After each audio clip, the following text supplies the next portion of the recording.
So for colored pencils, color pencil crayons, there are a lot of techniques you can see here, using varied pressure from light to dark, hatching, stippling, scumbling, cross hatching, directional lines that follow the contour of your drawing, layering, where you're building up layers using similar shades or similar colors, using patches for texture or depth, just random strokes in different positions, using the baby oil as a solvent, so in a cotton swab, applying a wash of watercolor first, and then once it's dry, layer your pencil on top, and burnishing with a metal spoon, or you actually can also burnish using a white pencil crayon on top or a colorless blender, or just by pressing really, really firmly over and over. So 3 options there to burnish with color pencil.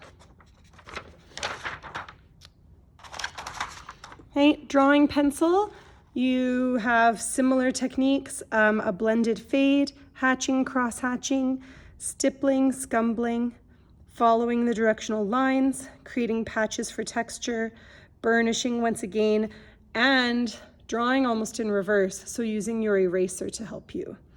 With charcoals, hatching, cross hatching, using the side edge of the charcoal will pick up beautiful texture, and then blending it with a tortillon or a paper stump.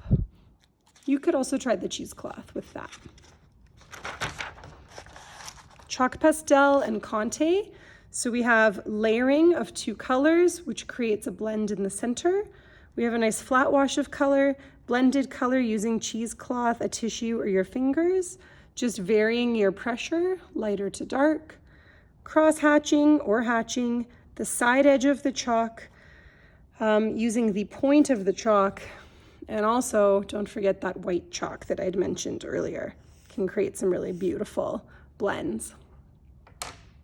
Conte, hatching, cross hatching, layering the Conte from a lighter sepia tone to a darker brown, the flat edge of it, or layering again with that white Conte. If you are using oil pastel, you can use a lighter pressure blend, a heavier pressure blend, scumbling, like a controlled scribble, 2 colors that mix, so it actually was only yellow and red, and then this orange in the center was created as they layered. Something called sgraffito, Italian for scratching. The word graffiti actually comes from sgraffito.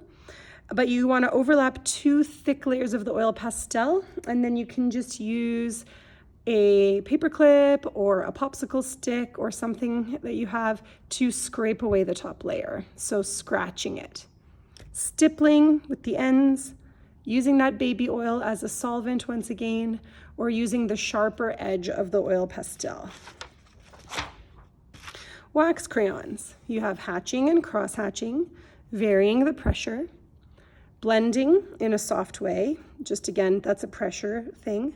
Layering similar tones or mixing different tones, scumbling, stippling, burnishing. I would do that with the wax crayon itself or with a white wax crayon.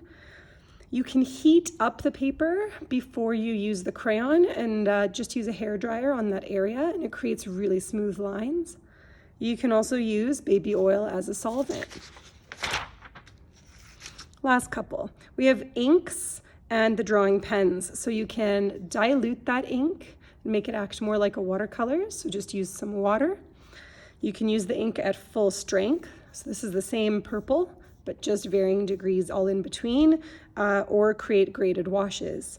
You could use a medium brush or tip in your inks, a larger brush or tip in the inks. And with the drawing pens, either a thin pen or a medium pen, stippling, directional lines, hatching, and cross hatching. Final one, markers. Colored markers, you have hatching and cross hatching. If you do a single pass, and I would suggest always go in that same direction, that will give you one effect. If you do a double pass, it will flatten it out even more. Layering, so this is about 3 or 4 different markers just over top of one another as I changed. The ombre effect from a dark to light blend, you can draw it out with the lighter color first, draw it out with the dark, and then in between, ideally while they're still a bit wet, just allow that blend to happen. And then you can also do the same with two different colors, and it will change sort of here in the center. And finally, you can use rubbing alcohol or nail polish remover to also help with your blending in the color marker. So, good luck exploring all your drawing techniques.